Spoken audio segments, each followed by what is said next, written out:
Halo semua, perkenalkan nama saya Grace Elizabeth Lapian dengan NIM 230811020022 dan saya adalah seorang mahasiswi dari program studi Ilmu Administrasi Bisnis Universitas Samratulangi. Ya, dan pada saat ini saya akan mengulas sebuah buku dan judul buku tersebut adalah Pengantar Bisnis, Teori dan Konsep. Nah, dalam ulasan buku terdapat 5 bagian, yaitu yang pertama identitas buku, yang kedua orientasi, yang ketiga tafsiran isi, yang keempat evaluasi, dan yang kelima yang terakhir adalah rangkuman.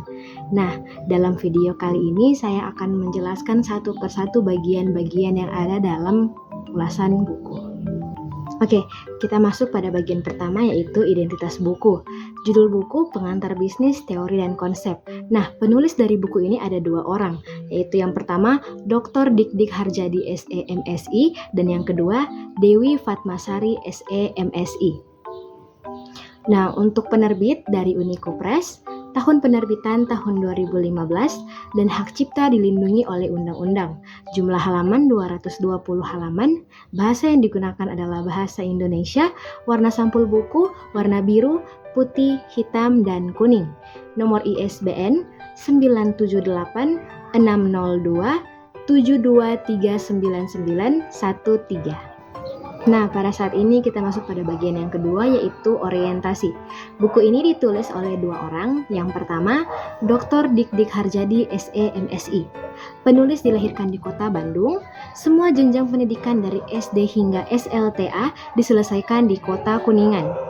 Lulusan SMA Negeri 2 Kuningan tahun 1990 ini melanjutkan studinya di jurusan Manajemen Fakultas Ekonomi Universitas Jenderal Sudirman dan diselesaikan pada tahun 1994. Penulis pernah bekerja di beberapa perusahaan di Jakarta dari tahun 1995 sampai tahun 1997. Selain itu juga menjadi dosen tetap Fakultas Ekonomi Universitas Kuningan sejak tahun 2003. Pada tahun 2004, penulis menyelesaikan pendidikan Magister Sains atau S2 di Universitas Padjadjaran. Dan pada tahun 2015 telah menyelesaikan pendidikan S3 pada program Doktor Ilmu Ekonomi Universitas Padjadjaran. Jabatan struktural peran diembannya diantaranya adalah Sekretaris Jurusan Manajemen STIE Kuningan, Ketua Jurusan Manajemen STIE Kuningan, Wakil Dekan 2 dan 3 Fakultas Ekonomi Uniku, Wakil Dekan 3 Bidang Kemahasiswaan dari tahun 2005 sampai tahun 2009, dan sejak Januari 2009 menjadi Wakil Rektor 3 Universitas Kuningan. Kita lanjut pada penulis yang kedua, Dewi Fatmasari. Lahir dan besar di Kuningan, sebuah kota kecil di selatan Cirebon. Lulusan SMA Negeri 2 Kuningan tahun 1991 ini menamatkan pendidikan jenjang sarjana atau S1 dari Fakultas Ekonomi Universitas Jenderal Sudirman Purwokerto pada tahun 1996. Sementara pendidikan jenjang Magister Sains atau S2 diselesaikan pada alma mater yang sama dengan mengambil bidang Kajian Ilmu Ekonomi Studi Pembangunan pada tahun 2006 dengan predikat cum laude. Penulis memiliki pengalaman mengajar di beberapa perguruan tinggi swasta dan saat ini menjadi dosen Institut Agama Islam Negeri Syekh Nurjati, Cirebon. Buku Pengantar Bisnis, Teori dan Konsep ini sangat membantu dan sangat berguna bagi orang-orang yang tertarik dalam bidang bisnis ataupun bagi calon pebisnis yang ingin memulai bisnisnya.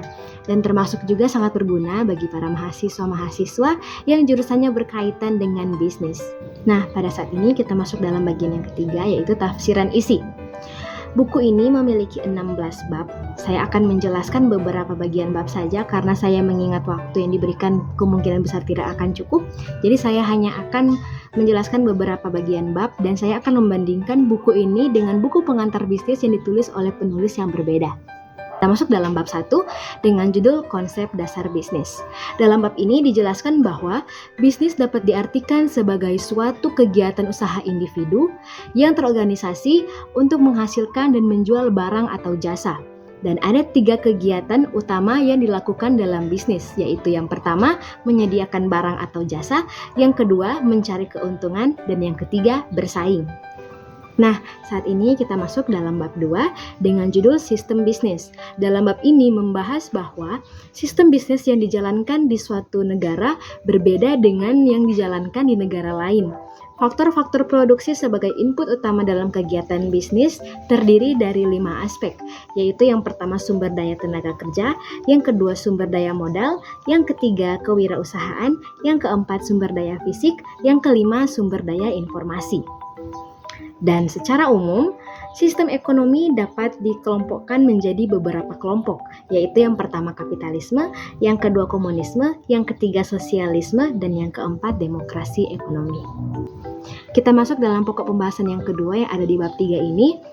Bentuk-bentuk kepemilikan bisnis dapat dikelompokkan menjadi beberapa bentuk, yaitu ada perusahaan perseorangan, firma, CV, dan perseroan terbatas atau PT.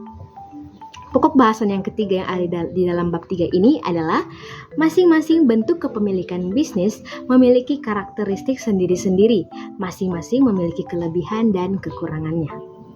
Nah, seperti saya bilang, dalam buku ini ada 16 bab. Ada juga bab selanjutnya dengan judul bisnis kecil, memulai bisnis, peramalan bisnis, tanggung jawab sosial bisnis, etika dalam bisnis, lingkungan bisnis, manajemen bisnis, bisnis global, fungsi produksi, fungsi pemasaran, fungsi keuangan, fungsi sumber daya manusia, strategi bersaing bisnis.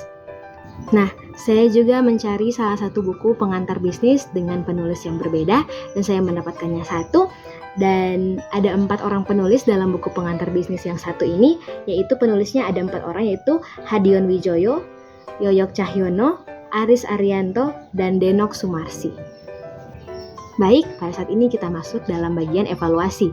Dan tentunya saya akan membandingkan buku pengantar bisnis teori dan konsep ini dengan buku pengantar bisnis yang ditulis oleh orang lain.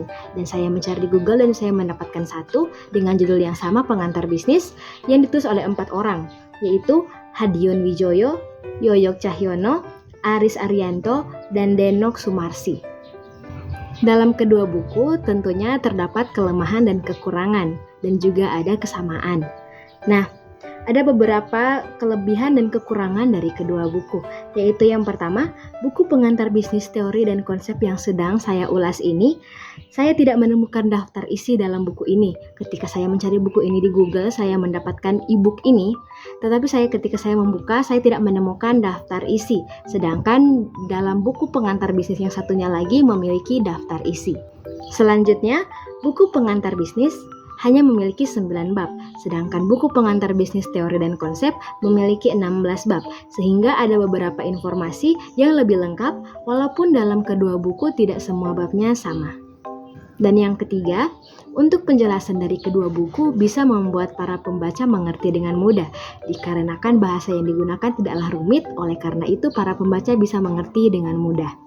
Sekarang kita masuk pada bagian rangkuman. Buku pengantar bisnis teori dan konsep ini sangat berguna dan membantu terkhususnya bagi orang yang ingin memulai bisnis, mulai dari bisnis-bisnis kecil-kecilan, dan juga bagi para mahasiswa yang jurusannya berkaitan dengan bisnis. Buku pengantar bisnis teori dan konsep ini patut diacungi jempol karena berisi informasi-informasi yang sangat berguna dan sangat membantu bagi calon-calon pebisnis ataupun bagi para mahasiswa yang jurusannya berkaitan dengan bisnis dan juga bagi orang-orang yang tertarik dengan dunia bisnis. Baik, itulah video untuk saat ini. Saya sudah mengulas satu buku, yaitu Pengantar Bisnis Teori dan Konsep. Mohon maaf jika terdapat kesalahan kata dalam video ini, dan saya ucapkan terima kasih. Sampai jumpa.